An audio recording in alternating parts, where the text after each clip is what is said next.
con aquella convención y luego toda la, digamos, simultáneamente toda la nacional, que básicamente planteaba todo el tema de eh, digamos, de una cantidad de normas que partían de, cada vez que me acuerdo, ustedes lo tendrán mucho más cercano a mí, de la época de cuando dieron derecho romano o evolución de las instituciones, no sé ahora la materia cómo se llama, pero, o historia del derecho, en la época nuestra, no sé cómo se llama actualmente, pero se Igual, profesor. sabía, ¿eh? Se llama igual historia del derecho.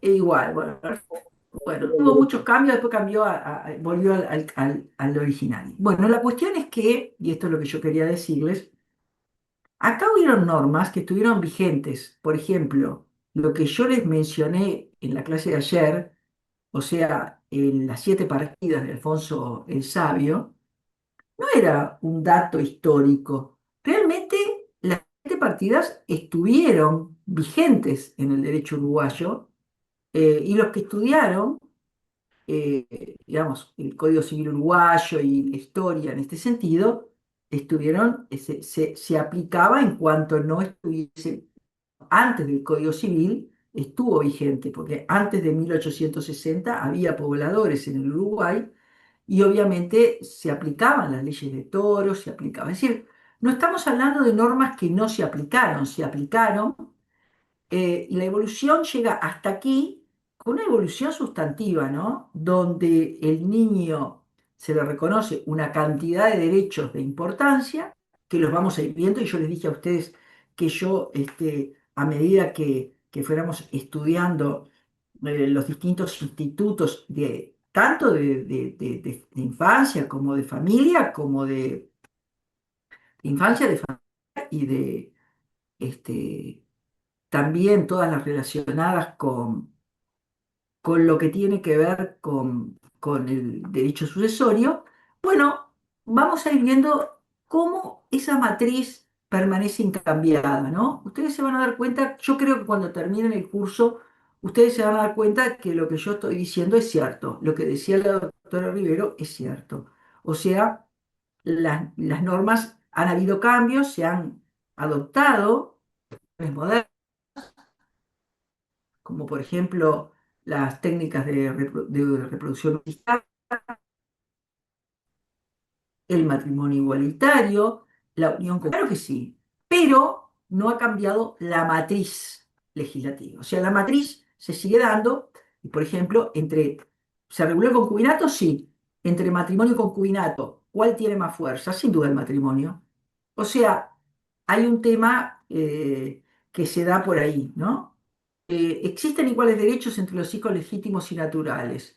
Sí, no le llaman más legítimos y naturales, ahora le llaman matrimoniales y extramatrimoniales. ¿Pero tienen ventaja los matrimoniales con relación a los extramatrimoniales? Sí, claro que sí, porque los Corta el matrimoniales, emplazamiento.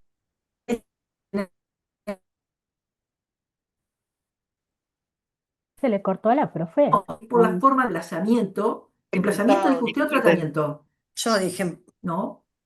¿Me están escuchando? porque es hasta los Profe, se 25 había años, ¿no? cortado. Se cortó, Anda medio profesora, mal, pero me parece, sí, hoy. Más Se le bien. entrecorta, profe. ¿Se entrecorta o lo escuchan y se entrecortó en una oportunidad? no, se No, no, entrecortó y se se está congeló. entrecortando. No se escucha. Bueno, esperen un segundo. Acá una puerta nada más. Esperen un momentito.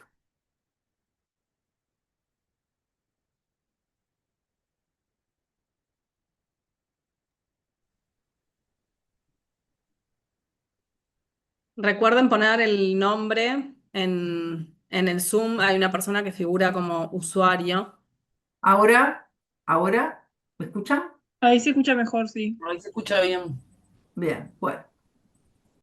Entonces sigo adelante. Ustedes van a ver, yo les decía que si bien hoy por hoy los hijos legítimos y los naturales o matrimoniales y extramatrimoniales tienen iguales derechos, ustedes van a ver que los matrimoniales tienen una ventaja importante en lo que refiere al emplazamiento filiatorio. Bueno, esto lo vamos a ir viendo de a poco y ustedes, yo se los voy a ir diciendo para, antes que estar diciendo toda la chorreteada de normas, sí, cuando las vayan dando les voy a ir explicando esto que vivimos.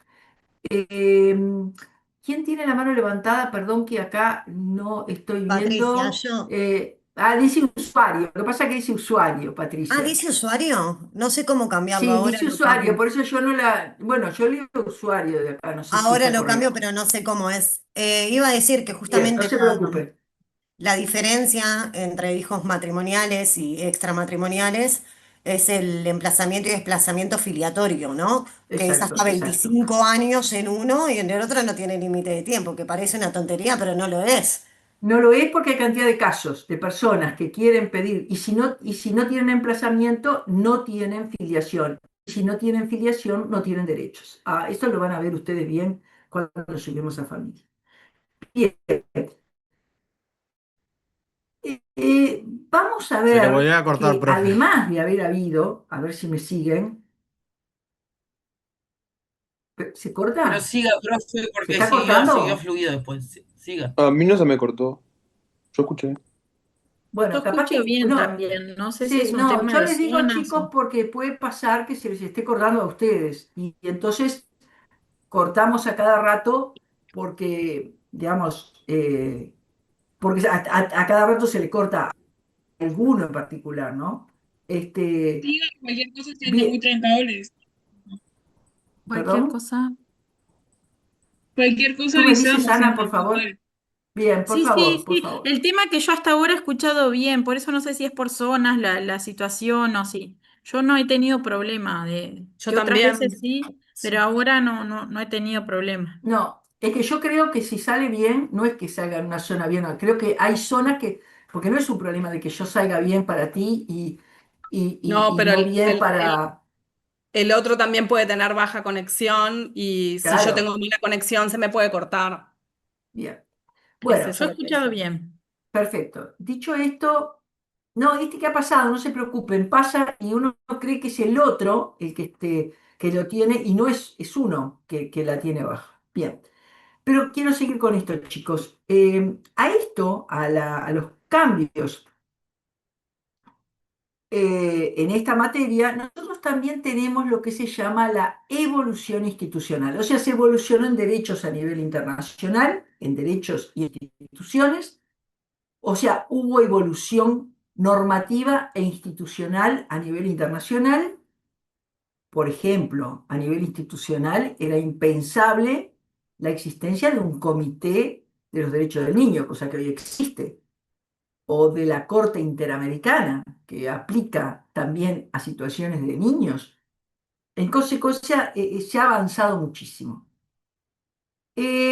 Yo le dije que se había partido internacionalmente, y yo diría que también desde el punto de vista nacional, de una, digamos, una necesidad de proteger al niño, de protegerlo, de darle las cuestiones más elementales, a una posición, eh, a una idea de lo que eran los derechos, el reconocimiento de los derechos de los niños, pero ahora estamos en una tercera etapa que es, bueno, vamos a preocuparnos no solamente de que tengan derechos y se les reconozcan estos derechos, sino a la aplicación efectiva. Nosotros, en la clase de hoy, yo voy a tratar de llegar al principio del interés superior del niño y vamos a ver algo de una investigación que hicieron la doctora Ana Bueno y la doctora Cecilia Alonso, la escribana, perdón, Cecilia Alonso, que realmente este trabajo de las docentes ha merecido, hoy, por ejemplo, un profesor chileno me decía del excelente trabajo que habían hecho, lo habían leído, de un excelente trabajo de relevamiento y van a compartir con ustedes algunas sentencias que, digamos, son específicas y que son muy importantes en materia de el interés superior del niño. Esto lo digo porque algunos dijeron, ¿va a haber foros? Más que foros. Es posible que tengamos esta cuestión, porque estas docentes han hecho una investigación a fondo de un tema que es muy importante, el interés superior del niño, y lo van a compartir con ustedes. Esto no lo van a encontrar en los libros, ¿eh? Este es el plus que tiene una docencia cuando hace investigación. Por eso yo digo siempre la importancia de la investigación, ¿no? La importancia de no repetir siempre lo mismo, sino dar al alumno un poquito más. En materia de evolución institucional, esto no lo podemos cambiar, esto ya fue, esto es historia, por lo tanto cumplo con hacer lo mismo que dije el año pasado. En el año 1934, así que reitero, evolución normativa nacional, evolución institucional nacional, evolución normativa internacional, evolución institucional internacional. Ya vimos la evolución normativa internacional y la nacional, y ahora voy por la evolución institucional a nivel nacional. A nivel nacional, nosotros tenemos que el año 1934 fue un año muy importante, como yo les decía ayer, para los niños. ¿Por qué? Porque en el año 1934 se aprueba la ley 9342, que es la ley que crea el Código del Niño, que fue derogado después por el Código de la Niñez, un código hecho no solamente por juristas, sino intervinieron psicólogos, médicos, etcétera, personas que no tenían que ver con el derecho, pero un código realmente muy interesante. Y nosotros acá, y esto es importante, tenemos que digamos, a nivel nacional, ese código del niño crea el Consejo del Niño. No había hasta ese momento, en el Uruguay, no existía digamos, una institución, habían algunas instituciones privadas, pero nosotros no teníamos, ¿verdad? Habían instituciones religiosas, de monjas, privadas, que daban atención a los niños recién nacidos, etcétera, pero no teníamos a nivel del Estado. Crea el Consejo del Niño, que es con la transformación que ha tenido lo que es actualmente el INAU, que se denominó en un primer momento Consejo del Niño, y ese Consejo del Niño, desde un primer momento, subir todo lo relativo a la vida y bienestar de los menores. Pero fíjense, no solamente de los menores ya nacidos, sino desde su gestación, o sea, desde que la madre estaba embarazada, hasta la mayoría de edad de los niños. De hecho, no solo tiene casos de menores de edad, sino que hay que recordar que en el Consejo del Niño también hay personas con incapacidad. Luego de este Código del Niño, que reitero, les pido por favor no confundirlo con el Código de la Niñez. El Código del Niño es de 1934, el Código de la Niñez es del 2004. Luego del Código del Niño que crea, reitero, el Consejo del Niño, se aprueba como hito importante una ley en el año 88, que es la ley 15.977, que lo que está creando el Instituto Nacional del Menor, INAME. ¿Vieron? Fue cambiando de nombre. Consejo del Niño, INAME, es el mismo, los mismos funcionarios, lo mismo, cambian el nombre. Y acá ya era un servicio descentralizado que estaba dirigido por un directorio conformado por un presidente y dos directores. Acá les hago la historia. En el 223 del CNA se modifica, es decir, ¿vieron? Se deroga el Código del Niño y además se hacen modificaciones, y se cambia el nombre de INAME, que tenía desde la ley 15.977, y se pasó a denominar Instituto Nacional del Niño y Adolescente del Uruguay, que que es lo que hoy conocemos como INAU. Esta es la actual denominación y acá viene otro tema importante, a partir de la ley 17.886, el INAU, si bien se rige por un directorio, etcétera, depende dentro del Poder Ejecutivo del Ministerio de Desarrollo Social. O sea, tiene mucha autonomía, pero dentro de ellos, por ejemplo,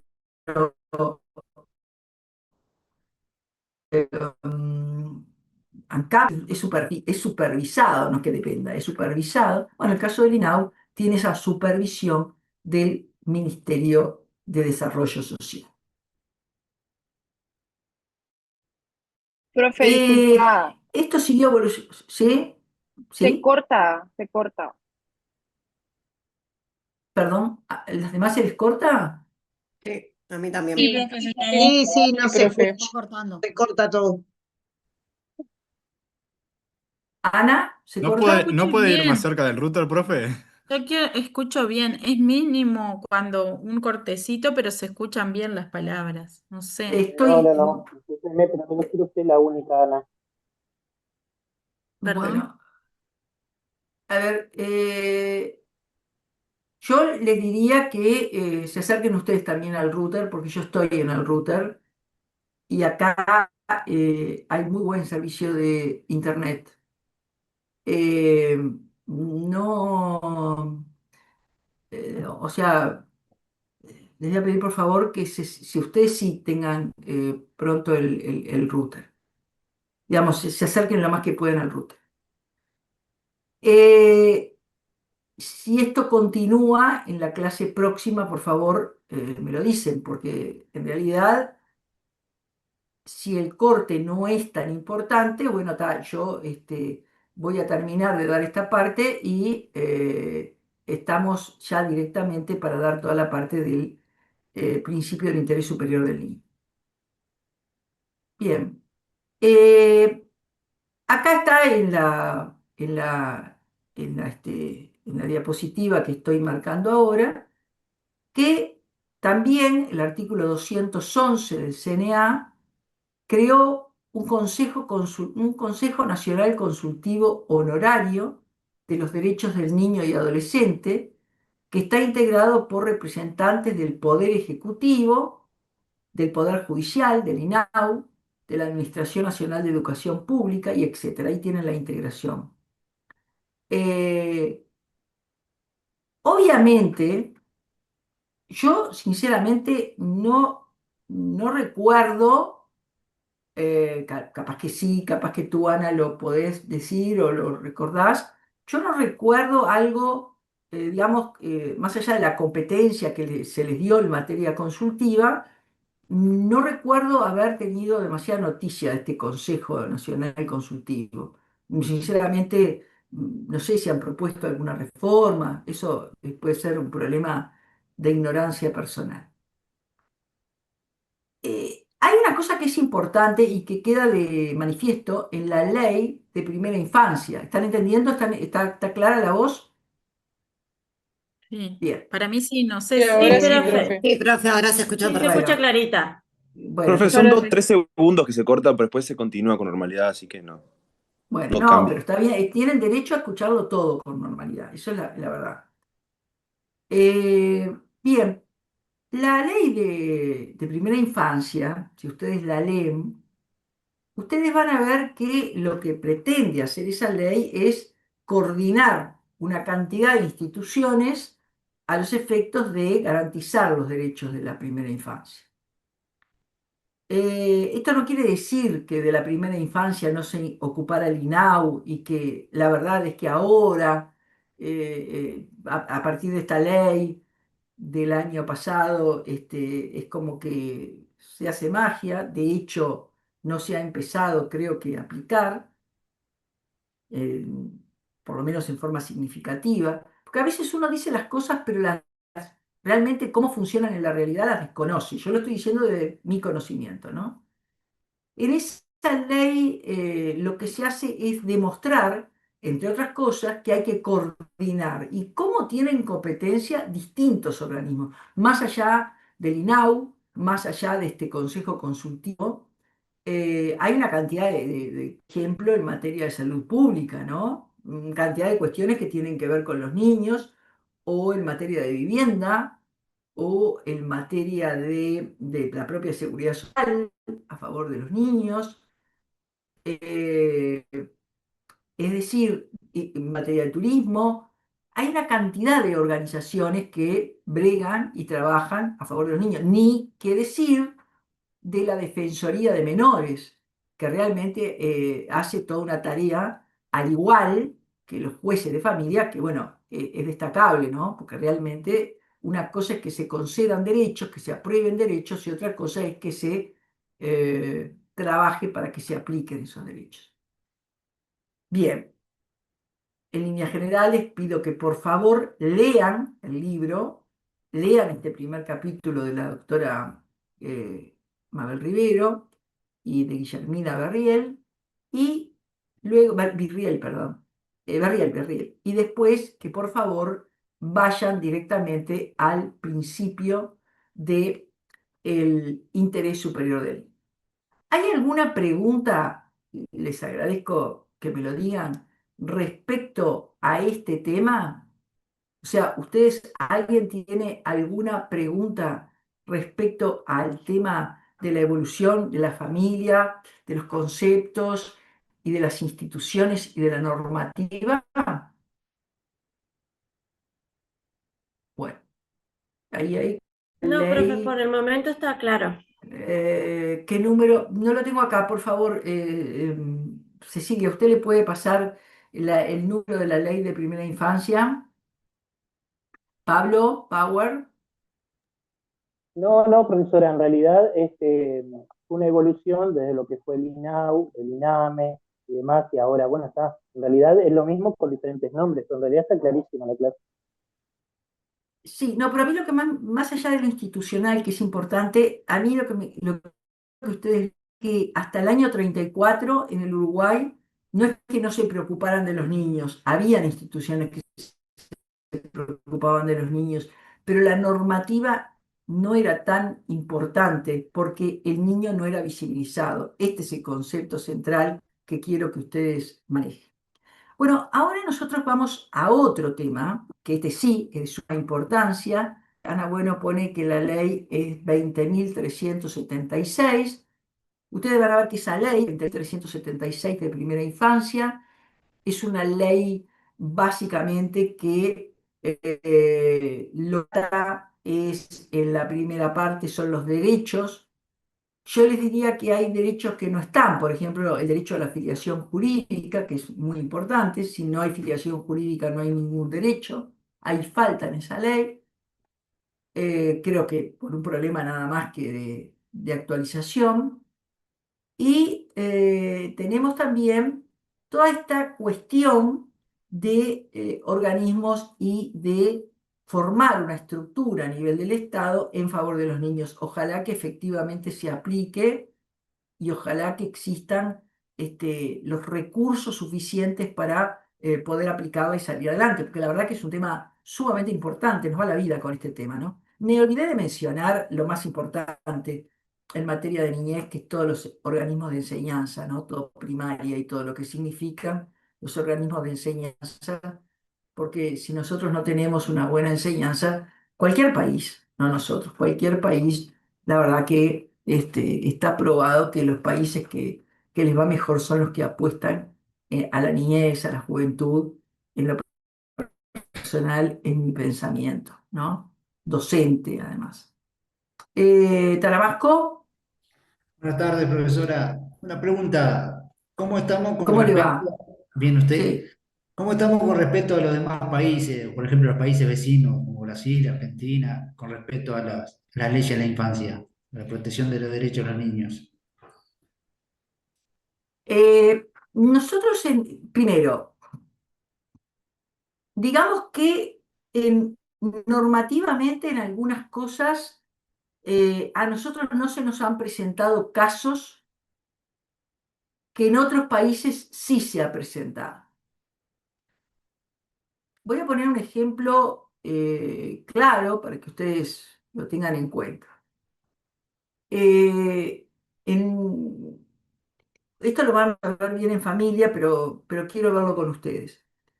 En algunos países se ha planteado la, eh, digamos, una especie de parentalidad que puede tener muchas denominaciones, pero que tiene que ver con el afecto. O sea que le dan la calidad de padre o madre a aquel que demuestra tener una relación fuerte de afecto. E incluso en algunos países cercanos se le ha dado también la posibilidad de que más de dos personas ejerzan la patria potestad con relación a un menor. Esto que lo ha hecho la jurisprudencia y han tenido algunas normas, La y que, multiparentalidad, que nosotros no hemos tenido exacto, yo no lo quería llamar en otros países de otra manera, pero cercanos, si ustedes lo miran en Argentina, les van a decir que existen cantidad de casos, o en Chile, de multiparentalidad. O sea, les voy a poner un ejemplo porque realmente estas cosas suceden en otros países. Miren que esto no es tema de esta materia, lo quiero aclarar que lo van a ver en familia. Familia, como dicen ustedes Yo ahora, creo que acá pinta los bien. hechos, tal vez Beatriz, y perdona que te interrumpo, que tal vez No, se contrario. esté dando A mí los me hechos. gusta, a mí te voy a explicar, a mí me gusta muchísimo que me interrumpan. Ah, bueno. A mí me parece muy bueno que me interrumpan. Yo creo que los Sí, hechos se no, es está que es dando, lo bueno que que a no se uno han la interrumpan. presentado casos porque nosotros somos muy conservadores en relación a, y también por la casuística, ¿no? Porque somos menos. Pero creo que en los hechos también se está dando esto de que de buscar una forma de ser padres sin recurrir a la inseminación artificial y se va a dar, tarde o temprano se va a dar en jurisprudencia. Por supuesto que se va a dar, pero el tema es que hay cosas que, ¿saben una cosa, chicos? Yo creo que esa lentitud de la que nos acusan a los uruguayos, esa cosa de que vamos muy lentos, no es tan malo, porque a veces cuando llega a nosotros, llega, sí, tarde, de repente 3, 4, 5 meses más tarde, o años más tarde, pero nosotros lo aplicamos ya de una manera muy estudiada, muy moderada. Ya vimos los fracasos en otros países, ya vimos situaciones de resbalones que se han dado en otros países. Yo, sí, les digo de corazón, es opinable, es muy opinable esto que estoy diciendo, pero no creo que siempre lo rápido, este, o sea, no creo que eso tan ansioso, hay que ser rápido para conceder derechos, hay que ser rápido para liquidar el hambre, hay que ser rápido para que las personas vivan en condiciones correctas, para eso hay que ser rápido. Pero para este tipo de cosas que a veces realmente yo dejo una observación, ¿no? Hoy por hoy hay cosas que directamente, si acabo de ir a dar clase a Ferreira o cualquier profesor de hace 30 años se sorprendería. Yo no sé cómo manejarían este asunto.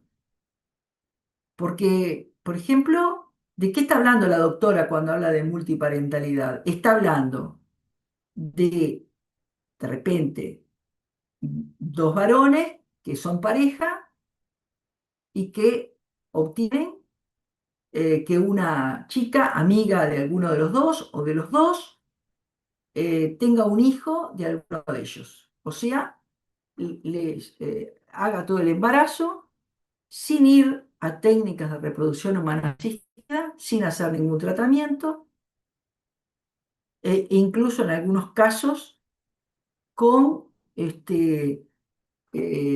digamos, una inseminación manual.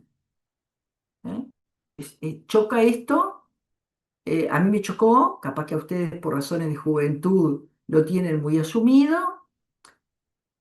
pero a ver, este tema no es de ahora, este tema es de filiación, o sea que yo no quiero adelantarme, no quiero perderles tiempo de estas clases porque quiero que aprendan bien el principio del interés superior del niño, pero ¿qué quiero decir?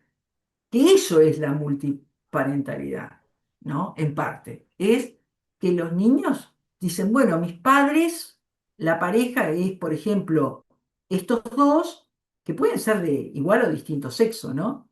Pero tengo también otro que fue el que me dio la vida, que yo lo siento, también la siento como mi madre. Y entonces esos dos hombres terminan siendo los padres de ese chico, pero además también la que le dio a luz, o sea, la madre biológica, que es amiga o de ambos o de uno solo de ellos, también integra eso. Y lo que ha permitido, lo que se ha permitido en Argentina es que se inscriban los tres como padres. Yo te digo una cosa, a ver, ustedes vieron que a veces los dos padres, solamente lo pongo como una cuestión para pensar, ¿no? No quiero decir que esto sea la verdad absoluta. A mí me gusta que me discutan. A mí me gusta la verdad, lo digo en serio, con fundamentos que me contradigan.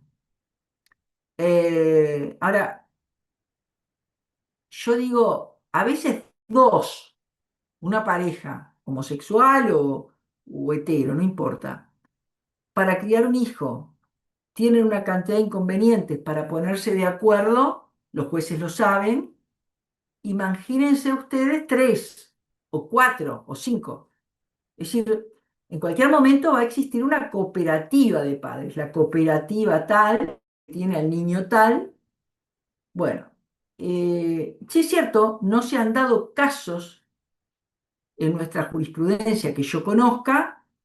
En otros países dicen tenemos 40 casos, 45 casos, y entonces es muy snob para algunos profesores plantear este tipo de cosas, snob, pero yo no sé hasta qué punto la sociedad está adaptada para esto. No lo sé, no lo sé. Eh, Uno tiene que pensar que se va evolucionando y que uno este, no está acorde de repente con no va siguiendo esas ideas porque ni pensar, nosotros no las estudiamos en ningún grupo estos se estudiaban. Imagínense ustedes lo que era cuando yo di en los años ya 80 esta materia con el doctor Arezzo y con el doctor Roa Ferreira, estos temas no existían, no se planteaban estas cosas, no se discutían estas cosas. Bueno, pero nosotros tenemos que discutirlas con ustedes porque ustedes las van a aplicar. Eh, Ahí Diego dice, ya está todo inventado, parece la familia romana. Y sí, capaz que tienes razón, pero son temas que ustedes se van a enfrentar, esto es así. Vamos a abrir un poco el diálogo. A mi Livia, Profe, yo tengo ahí dos consultas, uno con a respecto a ver, esto y otro con la evolución histórica. a Con ver, respecto a esto, a mí me parece que es un proceso, tanto sí, social como cultural. O sea, si sí, nos remitimos a 30 años atrás, a donde estamos parados ahora, obviamente hay avances, hay diferentes roles en la familia y diferentes tipos de familia, y justamente hay que tener en cuenta el interés superior del niño. La, exacto. la pregunta es si garantiza, en cierta manera, mejor o peor el desarrollo de ese niño. Esa es la Claro. pregunta que tenemos que Bueno, hacernos. ahora le vamos a poner casos prácticos para que ustedes con sentencias se den cuenta, y, por ejemplo, no sé si se podrá plantear, esto lo sabrán ellas que son las que han trabajado, pero hay un tema, ¿no? Yo lo que quiero sí decir y plantear es que tiene razón usted, hay una evolución. Es absurdo que uno se ponga en una cátedra a criticar la evolución, es absurdo totalmente, creo que lo mejor que yo puedo hacer desde mi punto, desde mi rol, es ayudarlos a caminar porque ustedes son los que lo van a aplicar. Yo Y no. además genera mucho desafío en cuanto a lo que es filiación. Muchísimos, O muchísimos, sea, como muchísimos. y Mire, la seguridad jurídica. cuando salió la ley de unión concubinaria, nosotros con la doctora Mabel Riviero, que es una señora de más de 90 años, en ese momento tenía 80 y pico, nosotras dos hablamos sobre la ley de unión concubinaria, ¿no? E hicimos y planteamos la necesidad de que se le reconocieran derechos más fuertes a la concubina o al concubino sobreviviente. Cuando salió el matrimonio igualitario, también fuimos las primeras que escribimos sobre el matrimonio igualitario. Cuando salió las técnicas de reproducción humana asistida, es decir, nos seducen los temas nuevos, nos seducen muchísimo. Y lo que pretendemos es hacer una contribución y sacarnos de la mente la estructura con la que fuimos criadas, porque eso no les sirve a ustedes como alumnos. Lo que les sirve es justamente que aquellos que vivimos la evolución les demos un encare y lo discutamos con ustedes. Lo discutamos con ustedes, lo hablemos con ustedes. Eso me parece que es lo que sirve. Y una ¿Quieres agregar preguntita algo más. más, Livia? No, Sí, quiero hacerte una preguntita nada más de la evolución dale. histórica. Si querés continuar con esta discusión y después sigo con lo de la No, evolución. no, no, queremos ponerles un ejemplo. Ah, Yo quiero llegar al principio del interés superior del niño, pero decime nomás. antes, a mí me queda colgado en qué parte de toda esta evolución de los años que venimos dando está la Escuela de Artes y Oficios para adolescentes y la Ley de Vagos. ¿Esto es antes del Código del Niño? La ley de vagos es una ley muy antigua. Sabés que yo estuve leyéndola justamente hace unos meses. Es una ley que incluso, Es fíjate vos, tremenda. ¿no? Claro, es que la ley a ver, esa ley no se plantea para nada algunos derechos que hoy se plantea, ¿no? Sin embargo, hay gente que te dice, cantidad, que te dice, esta es la ley que hay que aplicar. ¿Viste? Esta ley hay que aplicarla. Lo sé Esta ley porque da trabajo en una solución. escuela pública y es algo que se hace mención constantemente. Claro, bueno, entonces, ¿viste? Yo creo que estamos en un momento en que la historia fue muy rápida, como a veces no tiene que ir tan rápido. Las redes sociales también hacen que todo sea muy, muy, muy comparable con otras situaciones, y creo que ese es el problema que hay. Pero no me acuerdo, te lo debo. De repente Cecilia puede buscar en la ley de, Es de 1941, es la 10.007, creo.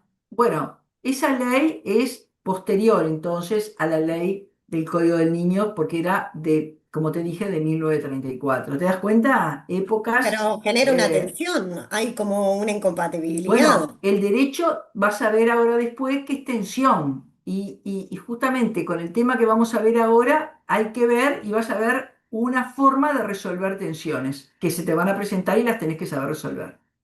Yamila, Gra- no, por favor, Yamila. Eh, en línea con lo que usted decía de cuán difícil es poder concertar un acuerdo entre dos padres para educar a un niño. Yo creo que no estamos nunca solos cuando educamos a un niño. Siempre está la tía, la abuela, la prima, la hermana, la vecina, que colabora.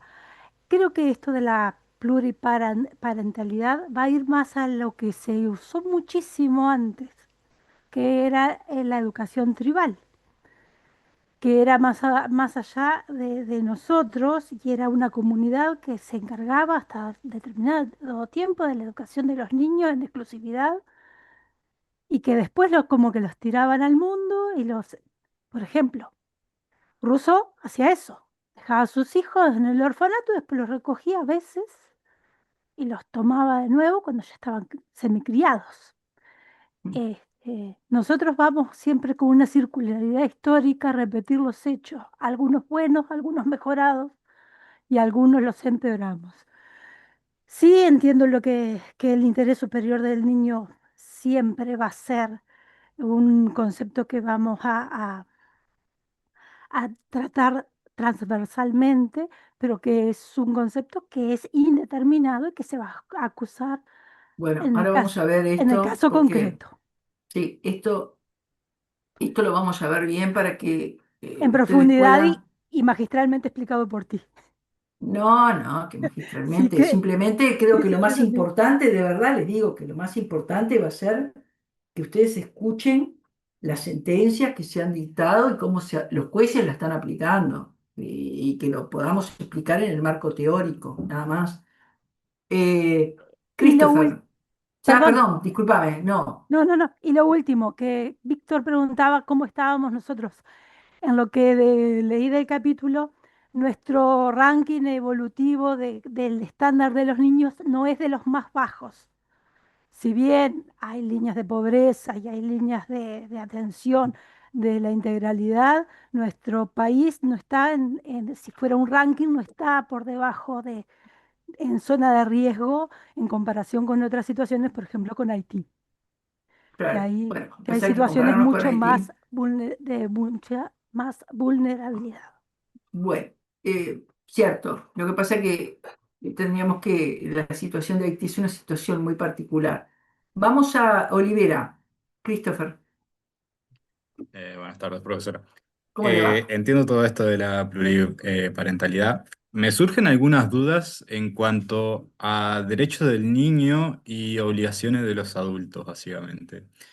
Primero que nada, en derechos del niño, mi pregunta era, por ejemplo, en el caso de que se muera uno de los padres, en este caso serían tres, o sea, por filiación. Si, por ejemplo, la pareja principal, la que realmente cuida del niño, con eso no habría problema. El tercero, por así decirlo, el más del vínculo afectivo, también tendría derecho a esa herencia el niño. Primera pregunta. En el caso de, por ejemplo, que usted decía, ya es difícil ponerse de acuerdo entre dos personas, entre tres. Caso de que se quiera, ese niño vive con sus dos padres del núcleo familiar común, eh, pongamos en cuenta que el tercer vínculo afectivo del niño es por fuera de esa relación, quieren salir del país. Por ejemplo, en Uruguay se debe de pedir autorización a quienes ejercen la patria potestad. En este caso serían tres. Si ese tercero en discordia no aceptaría, ¿qué pasaría? Bueno, muy buenas preguntas, y además, no solo buenas preguntas, prácticas, ¿no? Sobre todo prácticas, que es lo importante. Eh, lo que está diciendo Christopher es muy importante. ¿Saben por qué? Porque él lo está planteando que no es simplemente, como algunos creen, reconocer derechos. Sí, reconocer derechos, en este caso, derechos de padre, ¿no? De parentalidad. Por eso, cuando yo digo multiparentalidad, yo estoy reconociendo la patria potestad a varios sujetos, mujeres, hombres, todos con una situación diferente, porque capaz que el niño vive con esos dos, en el ejemplo que yo puse, con esos dos varones, esa pareja de, de hombres, obviamente de hombres, pero también tal vez viva la mujer allí o no, es decir, un poco tribal, como se dijo en clase. Eh, el tema es que en el derecho, ustedes van a ver que hay una relación directa entre lo que es filiación y sucesiones. O sea, el derecho sucesorio, ya lo dijo Ferreira, está estrechamente ligado, y por eso la pregunta de Christopher es interesantísima. El derecho está ligado al derecho sucesorio. En la época en que planteaba la compañera de esta organización tribal, o como incluso educación que muchas veces se hace en Israel, ¿no? Ustedes saben que muchas veces se hace esto de la educación colectiva. Una cosa es la educación colectiva, una cosa es la participación de distintas personas de la familia, en la educación, y otra cosa muy diferente son todo el entramado jurídico. Nosotros acá estamos en la Facultad de Derecho, estamos estudiando todo ese entramado jurídico y por supuesto no podemos dejar de tener en cuenta que lo jurídico, la norma jurídica va aplicada al ser humano, a la sociedad. Eso es lo que no pierdan nunca de vista. Eso es importante. Pero el entramado jurídico es el que tienen que aplicar ustedes.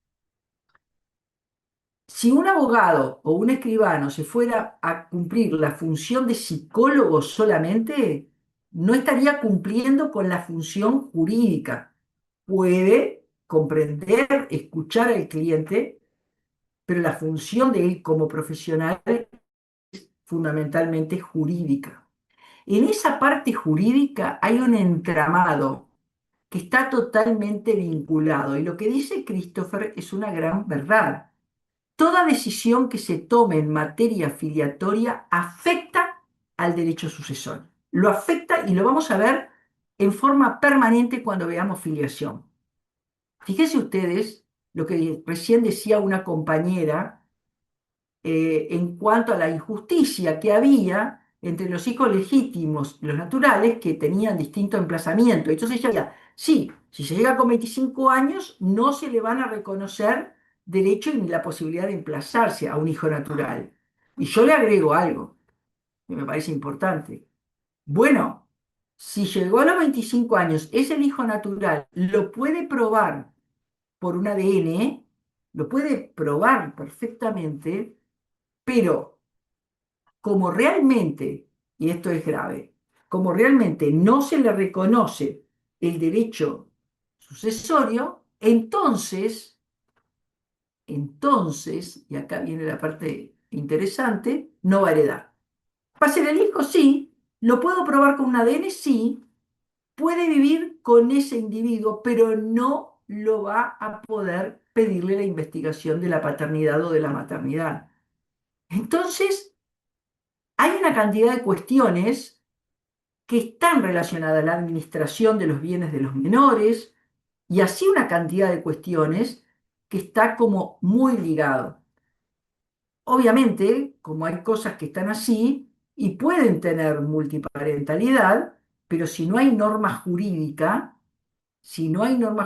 distinto es que se le diga que se le dé la calidad jurídica. Fíjense que en esa multiparentalidad el juez va a tener que analizar si en el Uruguay se le da por ley a esos hijos la calidad jurídica de hijo.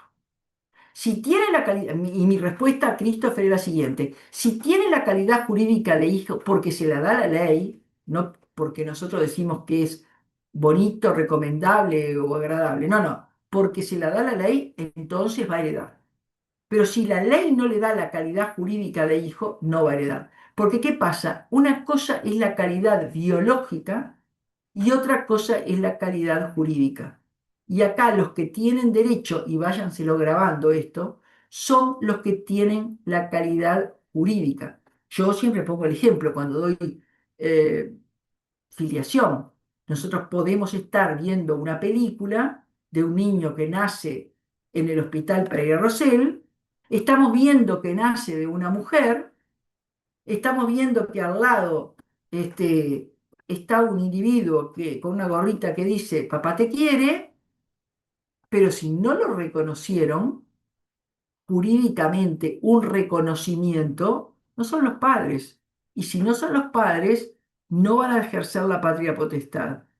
Entonces, tenemos que ver primero eso. Hoy por hoy, la multiparentalidad no está reconocida en el derecho uruguayo. No está reconocida en el derecho uruguayo.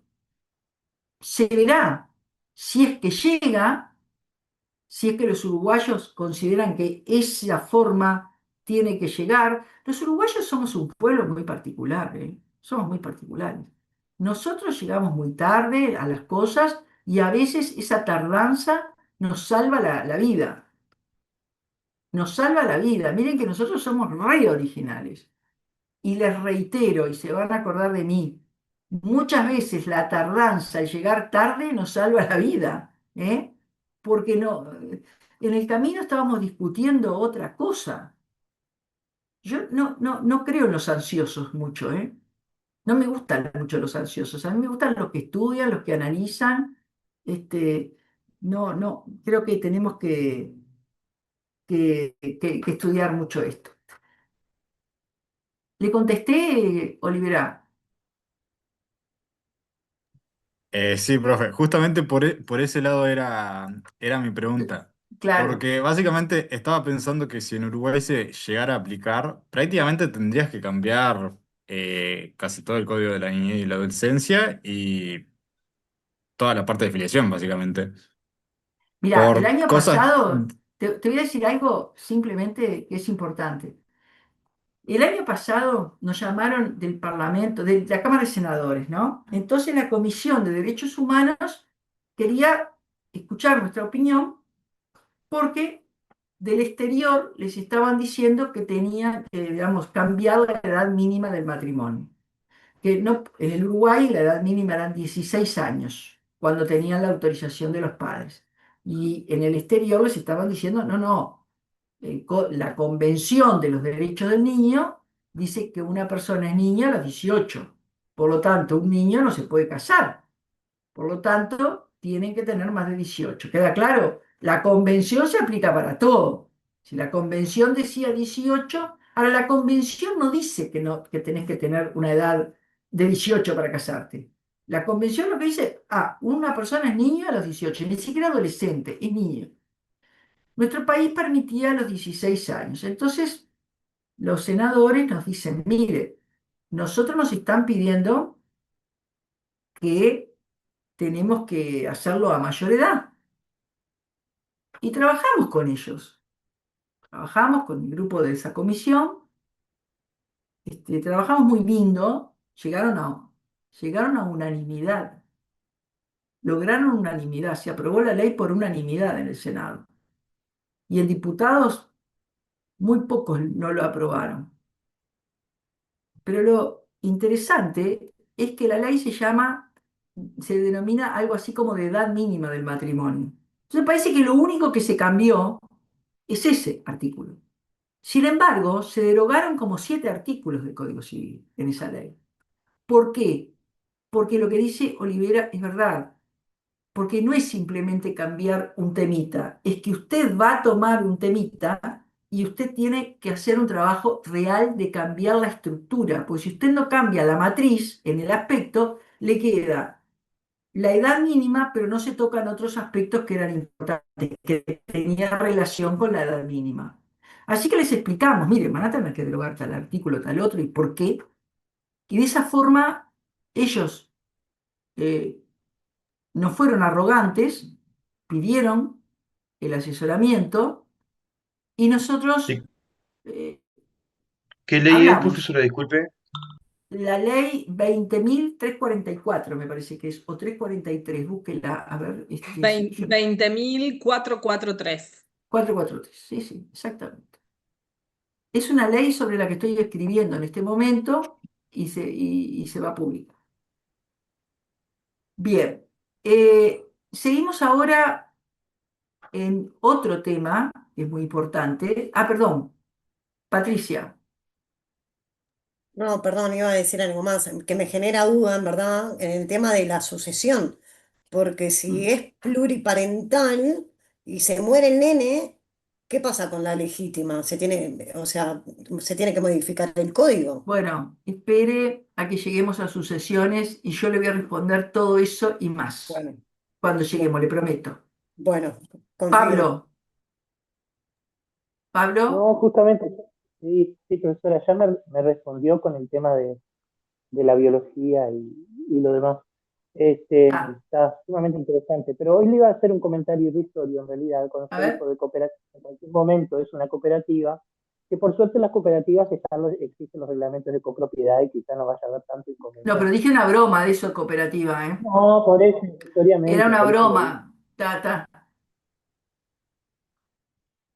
Bien, vamos a seguir adelante y ahora yo voy a empezar bien, o sea, recuerden que tienen que leer el primer capítulo, les pido que lo lean si es que todavía no lo leyeron. No se atrasen en las lecturas, chicos. Sean buenos estudiantes. Den al máximo ahora, que cuando ejerzan van a ejercer bien. Bueno, sin duda, uno de los temas que más, digamos, que la jurisprudencia más menciona es el interés superior del niño. Sin duda. Algunos le llaman el interés superior del menor, otros le llaman el interés del niño, niña, el interés superior del niño, niña y adolescente.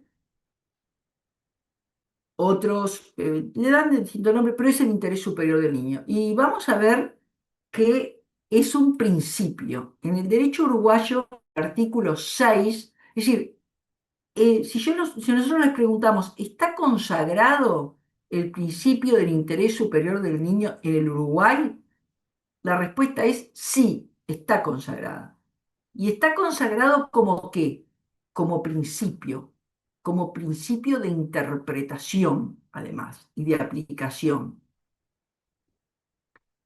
Ahora, si el interés superior del niño es un principio de derecho, nosotros debemos recordar, ustedes lo deben de haber estudiado en primer año, qué es un principio general de derecho, porque está mencionado incluso en el título preliminar del Código Civil.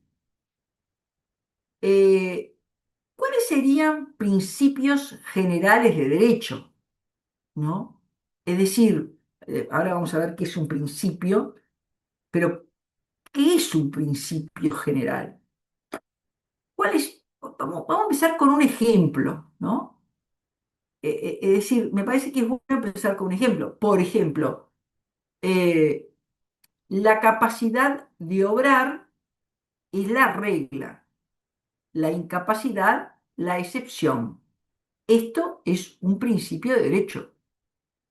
Es decir, se entiende que las personas tienen capacidad de obrar y la incapacidad es la excepción. O sea, no es que todos los sujetos son incapaces.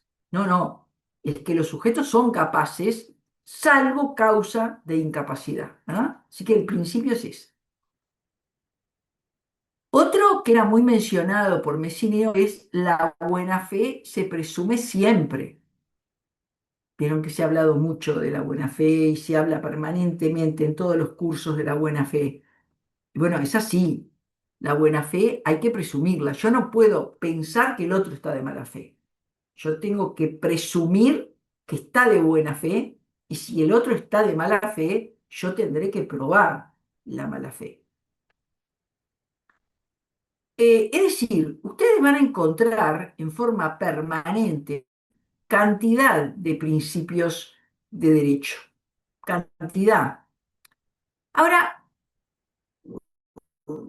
¿de dónde surge el principio de derecho? O sea,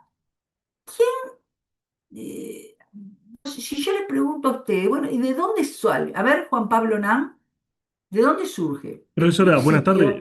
principio? Buenas Discúlpeme que tardes. yo voy a hacer un remonto a un tema cuando arrancó, si me permite, porque yo levanté la mano hace un ratito y quería Sí, contar. sí.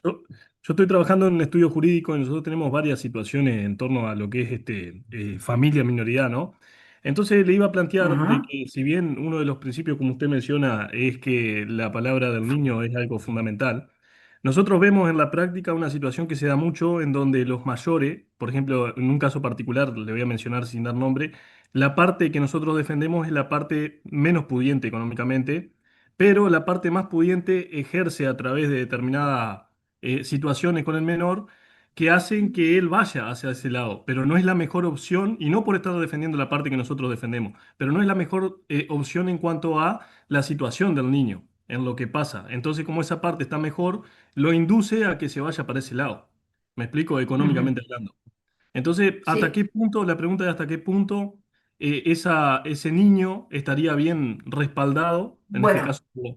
pero nosotros vamos a ver, y le voy a dar la respuesta después de hacer todo el raconto, ¿no? Es decir, de hacer todo el camino para que los estudiantes sepan, salgan de clase sabiendo, en definitiva, qué es el interés superior del niño. Porque se habla, por todos lados se habla del interés superior del niño. ¿Pero qué es? Decimos que es un principio. Ahora, cuando yo hablo de un principio, tengo que saber de qué hablo, porque hablo de un principio, ¿no? Porque es como que a veces hablamos y repetimos los temas, pero no sabemos de qué se trata el tema. Entonces, ¿qué es un principio? Les puse ejemplos de principios. Les puse ejemplos de principios. Este de la capacidad de obrar es la regla, la incapacidad es la excepción, es un principio. O la buena fe se presume, es un principio. Son claros principios del derecho. Ya les doy la palabra a todos al final. Y ahí discutimos y les pido por favor que vayan anotando las preguntas. Entonces, cuando yo estoy diciendo que es un principio, yo antes que nada, antes de definirlo, quiero determinar básicamente de dónde salen los principios. Es decir, muy bien, que ya puse ejemplos de principio, les dije que vamos a definirlo, pero quiero saber de dónde salen. Ahí ustedes recordarán, esto, cuando digo qué son, tengo que saber su origen, o sea, tengo que estudiar la naturaleza de los principios, y ahí, ¿se dan cuenta? ¿Qué es un principio? Bueno, estudié la naturaleza. Entonces, ahí hay dos grandes posiciones. O mejor dicho, hay tres grandes posiciones. La primera posición es la ius naturalista. Ustedes lo han estudiado en primer año, ¿no? La ius naturalista es la que dice que los principios jurídicos son principios de justicia revelados por la razón y la conciencia que encierran una verdad jurídica universal. O sea, ¿de dónde surgen? Y son revelados por la razón. No hay un texto en el que esté. Aunque no haya ningún texto, yo, por ejemplo, sé, porque surge de la conciencia y de la razón, que es un principio de justicia, que el principio, digamos, el principio de buena fe. Siempre se presume la buena fe. Eso puede no estar escrito en ningún lugar y sin embargo es un principio de justicia que está revelado por la razón. A poco que yo piense, sale de mi conciencia, de mi razón y de todo el grupo humano, que en realidad son una verdad jurídica universal. Es correcto. Todos pensamos que la buena fe se presume. Yo no puedo andar por el mundo presumiendo que todos son malos. El sujeto que vive presumiendo que son todos malos, aléjense de él, porque es una persona que conoce mucho la maldad y entonces presume, se vuelve desconfiado y eso no es el derecho. Bueno, entonces para algunos, para los ius naturalistas, el derecho surge, mejor dicho, el principio es un concepto de verdad jurídica universal que surge de la propia razón y conciencia del individuo. No surge de un texto. Pero luego tenemos otra posición, que es la positivista, que dice, no, los principios están en la ley y se derivan de la ley por inducción. Agregan que los principios generales de derecho surgen de la legislación positiva. Y hay una tercera posición que dice que los principios jurídicos es una posición ecléctica, ¿no? Está entre los dos. Si los principios jurídicos surgen de la razón, ¿verdad?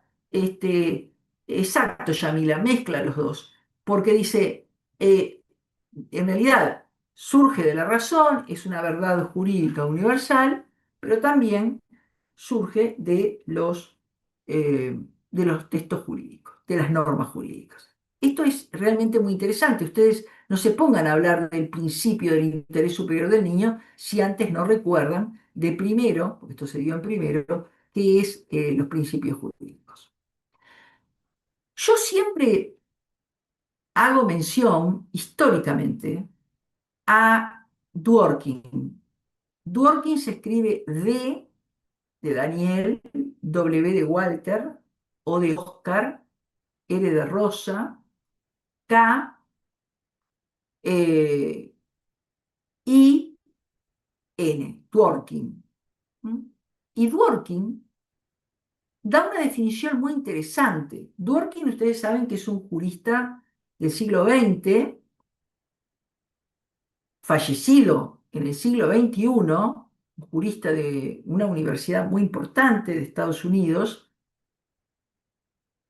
que realmente ha escrito obras extraordinarias, pero extraordinarias, ¿no? Es uno de los grandes juristas de estos siglos, falleció hace unos años, y Dworkin decía que un principio jurídico es un estándar que tiene que ser observado, pero no porque favorezca o asegure una situación económica, política o social. No es para que, bueno, esto es un principio porque asegura el capitalismo o asegura... No, no, no. No asegura una situación económica, política o social que sea deseable. Por el contrario, dice, es una exigencia de la justicia. La o alguna dimensión de la moralidad. Un principio existe porque lo necesita la justicia, la moralidad, la equidad. Ahora, los principios pueden colidir, o sea, pueden haber colisión entre los principios. Sí, puede. Por ejemplo, una persona puede priorizar un principio y otra puede priorizar otro que choquen a la vez. Por ejemplo, un padre puede priorizar el principio de la verdad biológica, ¿verdad? Y decir, bueno, yo quiero lograr una impugnación de esta filiación porque yo no soy el padre de la criatura y acá tiene que primar el principio de la verdad biológica. Y, sin embargo, ese principio es cierto, pero la criatura, o la criatura representada, ¿no?, por alguien, puede decir, un momentito, yo lo que quiero acá afirmar es que tengo derecho a mi identidad. Si este señor no impugnó durante una cantidad de años y recién se entera que no es mi padre, bueno, tengo que priorizar la identidad que yo he logrado durante todo este tiempo. Ahí chocan dos verdades, los dos tienen razón, pero se va a producir cómo arreglamos ese tuerto, ¿no? Dos principios que tienen que ver con la verdad, dos principios de justicia. ¿Cómo hacemos en ese caso? Dos principios que los dos están de acuerdo con la moralidad y con la ética, con la equidad y con la justicia. Entonces, los grandes juristas dicen, bueno, o los armonizamos los dos o priorizamos uno por encima de otro. Es decir, o armonizamos, llegamos a una solución en conjunto, pero pueden haber casos, y bueno, uno de ellos tiene que ceder, o necesariamente se prioriza uno. No quiere decir que el principio que se deja de lado no sea verdadero, pero para ese caso concreto era necesario priorizar otro principio. Esto hay que decirlo, porque si no, ustedes no van a entender lo que es el interés superior del niño.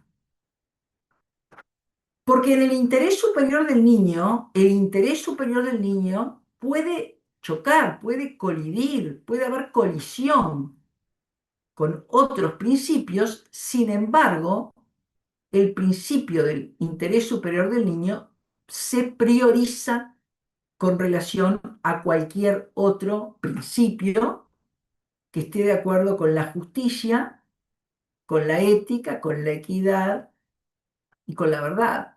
Se prioriza. El interés superior del niño es, definámoslo, un criterio específico de interpretación e integración del derecho que debe aplicarse siempre por el juzgador. Bueno, acá yo lo voy a leer o lo voy a decir en lo que recuerdo de este principio, pero luego lo vamos a discutir. Reitero, es un principio, ese principio es un criterio específico de interpretación e integración que debe siempre aplicarse por el juzgador, considerando los derechos del niño, tratando de conciliarlos si se encuentran en conflicto con otros, y si ello no es posible, o sea, si no es posible conciliarlo, si no es posible armonizarlo, entonces este principio prevalece con respecto a otros derechos e intereses. Ahora bien, una primera pregunta que me tengo que hacer, sí, perfecto, es un principio de interpretación e integración, es un principio de integración y tengo que hacer, bueno, tengo que interpretar de tal manera que armonizar, si choco con otro, ¿no? Puede ser que el niño choque con el derecho del adulto. Bueno, ahí trata. Ahí sí se corta, Beatriz. No sé si a todos les pasa. Sí, Sí, se corta. estoy A mí se me viendo en escuchaba la bien, pantalla que me justamente. salió cartelito. No, Se no, trancó. ¿ahora me escuchan? ¿Ahora me escuchan? Ahora te escuchamos. ¿Me escuchan? Sí. Bien, entonces, que repito para los que no pudieron escuchar, este principio, que es un criterio específico de interpretación e integración, la pregunta que nos hacemos es, ¿solo el juzgador, solo el juez la tiene que aplicar? No, no. Este principio se tiene que aplicar por el juez, se tiene que aplicar por el administrador, o sea, por quien trabaja en el INAU, que no es juez, pero es una persona que está trabajando con niños, por lo tanto tiene que aplicar el interés superior del niño, tiene que ser aplicado por el legislador cuando está legislando, y también, esto es importante, tiene que ser aplicado por la propia familia. O sea, el interés superior del niño no es algo que es ajeno a la familia, ajeno a los padres, y que solamente lo tiene que aplicar el juez. No, no, también lo tienen que aplicar los padres, también lo tiene que aplicar la familia, también lo tiene que aplicar el juez, también lo tiene que aplicar el legislador. ¿Y qué significa? Respetar sus derechos, respetar los derechos del niño. Si este derecho, los derechos del niño, chocan con otro, bueno, se tiene que conciliar, tiene que prevalecer el derecho de los niños. El origen de este principio del interés superior del niño está en la legislación interna, no en la acción de los derechos del niño. No, no.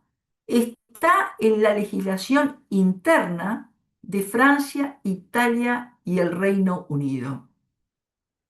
No es que salió en la Convención de los Derechos del Niño. No, la Convención de los Derechos del Niño tuvo en cuenta el interés superior del niño, pero estuvo primero en las legislaciones internas de Francia, Italia y el Reino Unido.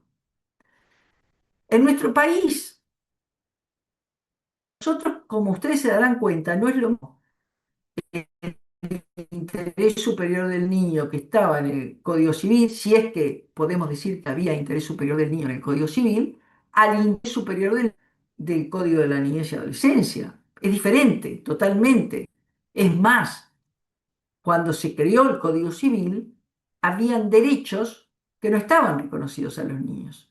Por ejemplo, el derecho a la privacidad, El derecho a la privacidad es un derecho relativamente moderno que no estaba reconocido a favor de los niños.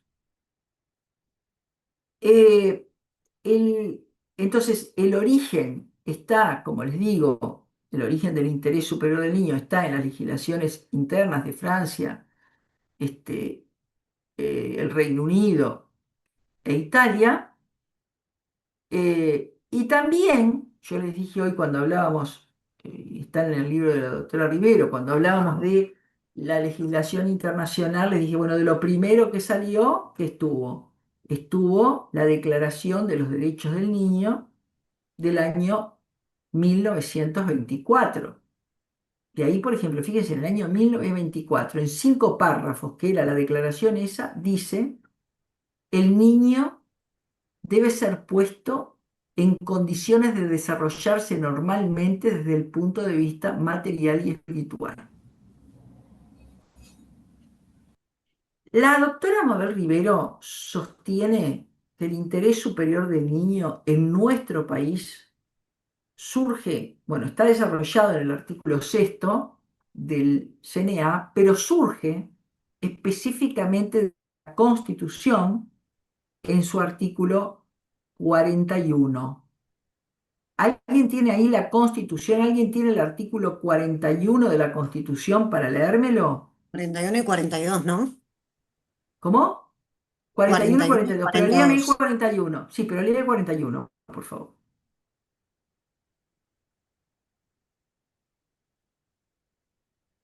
¿Lo leo, profe? Lo leo que lo tiene, lo tengo acá yo, Por profe. favor, sí. El Sí. cuidado y educación de los hijos para que esto alcance su plena capacidad corporal, intelectual y social es un deber y un derecho de los padres. Quienes tengan a su cargo numerosas proles tienen derecho a auxilios compensatorios siempre que los necesiten. La ley dispondrá las medidas necesarias para que la infancia y la juventud sean protegidas contra el abandono corporal, intelectual o moral de sus padres o tutores, así como contra la explotación y el abuso. Bien. O sea, que si bien por un lado nosotros teníamos ese avance en digamos, en las convenciones internacionales, tanto en la de 1924 como en la Declaración de los Derechos del Niño, declaración, observen que digo declaración de 1959, o la Convención sobre los Derechos del Niño que adoptó la ONU en el 1989, se consagra en lo de la ONU en varios artículos. Por ejemplo, en la Convención de los Derechos del Niño se consagra en el artículo 9, en el artículo 10, en el 18. O sea, todas las normas refieren al interés superior del niño. Han dicho,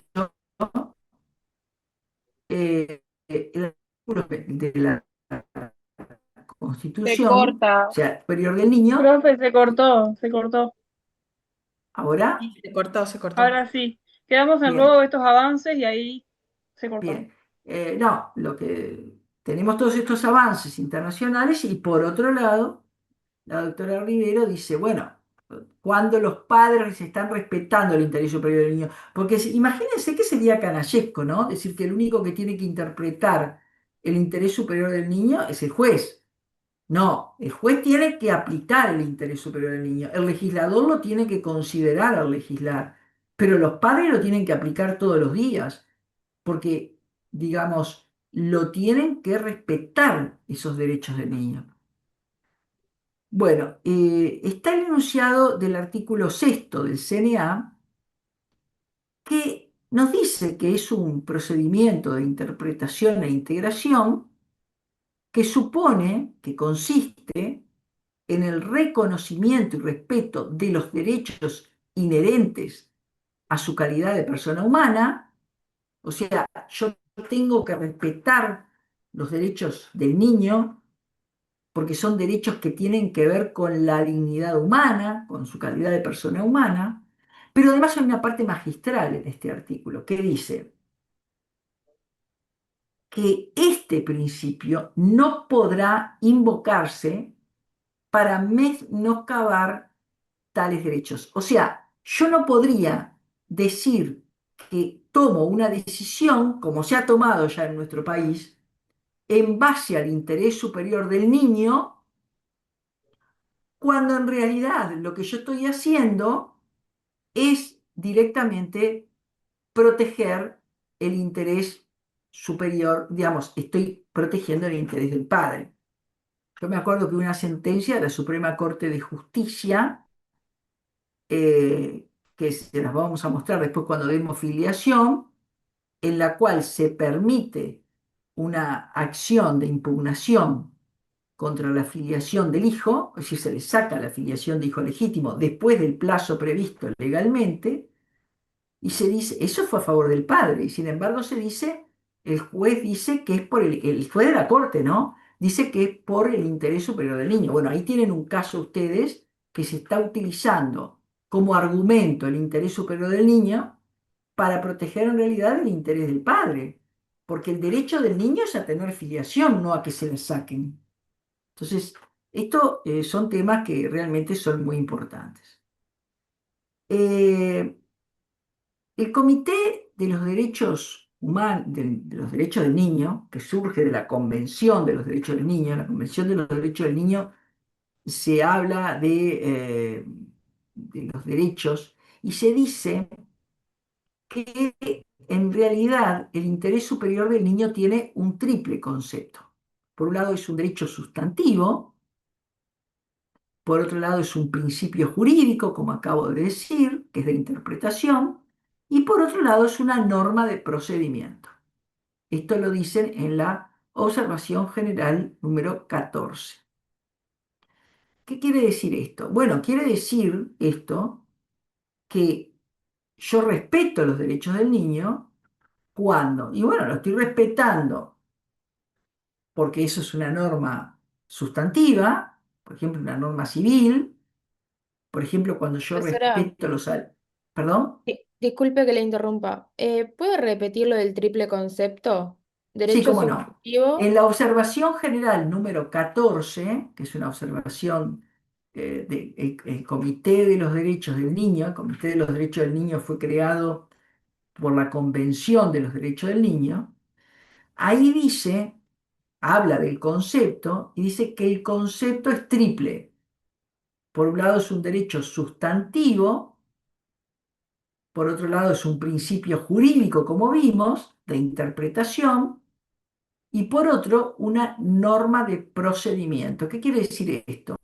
Y quiere decir que no solamente yo tengo que tener en cuenta el derecho de fondo o el principio de interpretación, sino también las normas procesales. Vieron que muchas veces por una norma procesal absurda se queda un niño sin el derecho porque no presentó en plazo, en tiempo. Bueno, yo no digo de violar las normas procesales, pero tenemos que ver si efectivamente las normas procesales, que son de procedimiento y que dan garantías, bueno, le están dando más garantías a los adultos que al propio niño. Este es todo un tema muy importante que ha tenido repercusión en otros países. O sea que no solamente hay que defender los derechos del niño en el marco de las normas sustantivas, sino también en el marco de las normas procesales.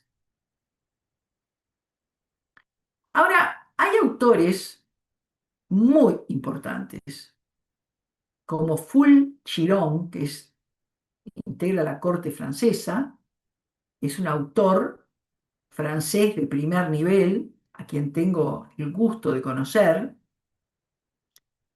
Fulchiron, Hughes Fulchiron,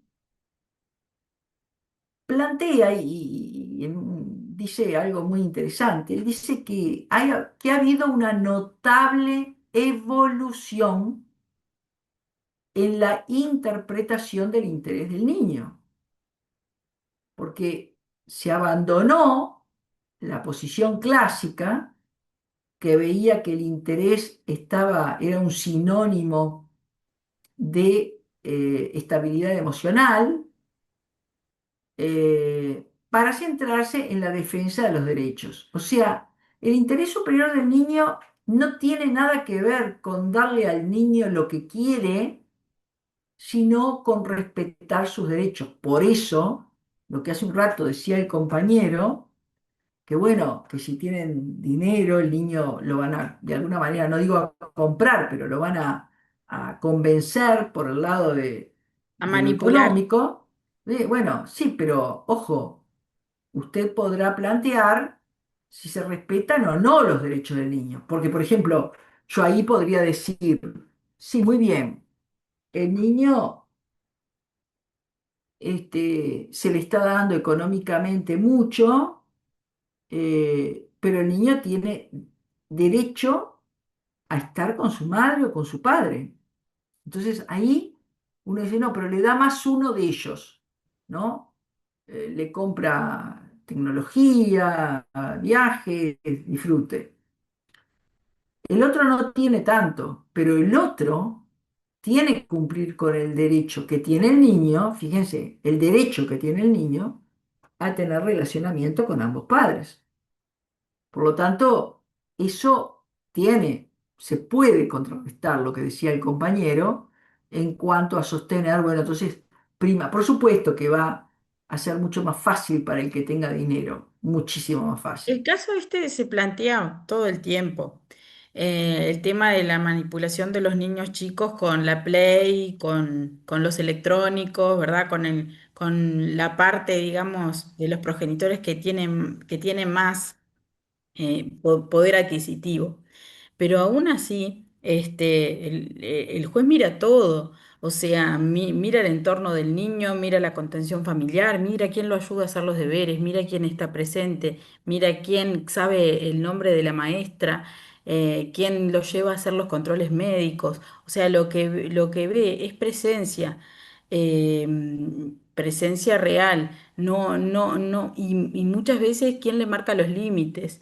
O sea, este caso que planteó el compañero se da, es muy común, pero aún opinando el niño que, que quiere estar con el progenitor que lo deja jugar a la Play todo el tiempo, o que con el que tiene mejor posibilidad de viajes o mejor entorno económico. Son muchas cosas las que se miran y siempre el juez tiene esto de ver su interés superior y poder fallar en contra de lo que el niño, de la expresión de voluntad del niño. Eh, Eso es lo que quería comentar en base a lo que decía el compañero, que se dan estos supuestos, sí se dan, pero se analiza un todo, ¿verdad? La prueba del todo, y no solamente se toma en cuenta la opinión del niño. Eh, Profesora, ¿puedo dar un aporte, ya que fui yo el que, sí. el que lo dije?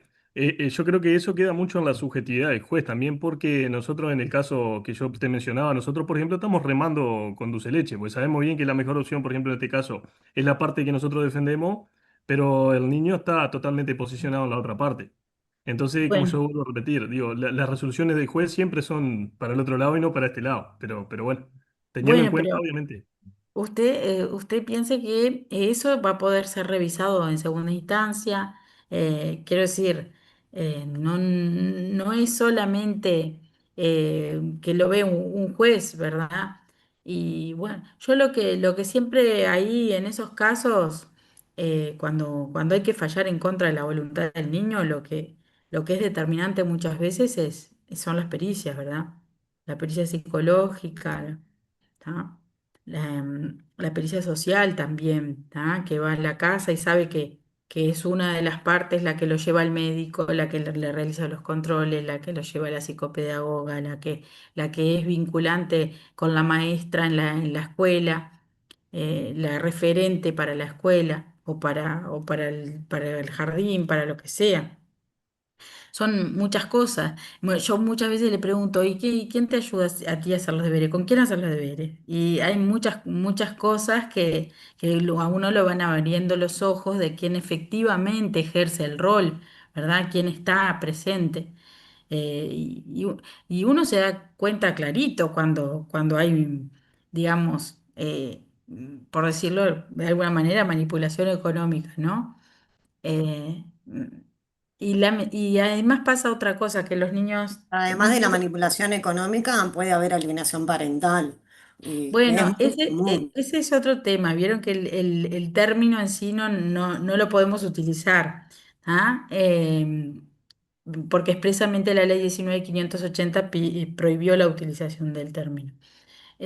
Pero puede haber infinidad de cosas, ¿está? Nosotros tendemos a decirle, bueno, manipulación de cualquiera de las partes, ¿verdad? Ha pasado de todas partes, por eso yo cuando dicen de uno o de otro, no, es tanto del padre como de la madre, como a veces de los abuelos, y muchas veces hay manipulación y muchas veces hay problemas, un mar de fondo tremendo, pero Bien, eso era lo que quería comentar. correcto. Es verdad Profe, esto. Sí, profe, sí. disculpen, quería, si me permiten, comentar un caso en donde no, no fue un tema con los padres, sino con un profesional de la salud que tuve oportunidad de conocer, en donde eh, con la Eh, bandera de este principio eh, resolvieron porque los padres habían tenido un parto domiciliario que había salido bien, que no había tenido ningún problema, pero el ginecólogo entendía de que era algo que estaba mal y lo fueron a buscar con la policía al domicilio, teniendo el bebé una semana, se lo llevaron en dos patrulleros separados, los padres por un lado y el bebé Perdón, súper, escúcheme una súper recién cosa. nacido por el otro. ¿Quién está hablando? Sí, ¿Melania? disculpe. Melania, disculpe que no puedo prender la No, cámara. por favor, Melania. No, yo le quería comentar lo siguiente, porque tratamos de ser muy respetuosos. Son 19:50 y hay estudiantes que tienen otros cursos. Por lo tanto, 19:50 lo cortamos. Pero me encanta este interés que ustedes tienen por el tema. Lo continuamos el miércoles, perdón, el jueves. El jueves nosotros vamos a terminar con la parte teórica. Ustedes van a poder plantear temas prácticos, pero las doctoras van a plantear jurisprudencia, que yo les sugiero venir con el lápiz y la punta porque realmente es práctico y es la aplicación que hace la jurisprudencia. O sea, la doctora Bueno no va a tocar sentencias de ella exclusivamente, sino sentencias de la Corte, van a tratar en esa investigación que hicieron. Por lo tanto, el jueves terminamos con la parte teórica y Profe, sí, pero tengo disculpe, que terminar, porque, la pero lo hago asistencia. porque ya me han observado a mí otros años estudiantes y tienen razón, me han observado. Me No, han dicho, profe, por la Pero asistencia la ya está, asistencia. ya la tienen habilitada para marcar ahora. Ah, bien. bueno, Yo tengo una chicos. consultita antes de irnos, así ya la próxima ya no me entro sin dudas. Tú dijiste que tiene una triple concepción el término del Sí, interés superior del niño. sí. Yo tengo, que hay una autora, que no recuerdo de dónde es, yo leí que en verdad ella utilizaba que el término tiene tres direcciones, que era como garantía, como orientadora y como una norma interpretativa. Quiero saber si es correcto. Bueno, yo te di lo que dice la observación general número 14, que es la que utilizan los jueces y la que genera un poquito más de dudas por como es el derecho procesal, es esto de que es procedimental, pero eso lo dice la observación que es el Comité de los Derechos del Ta, Niño. ta, Lo ta, que ta. tú escuchaste no está contrario a esa, ¿no? Porque ¿cómo es lo que No. tú escuchaste que era? Dice que es una autora chilena, Sí, creo bueno, que pero es una autora de Torres Vargas, que dice que es orientadora porque obliga a los bueno, jueces.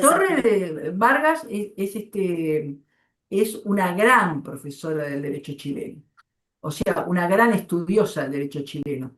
O sea, estás mencionando doctrina de primer nivel.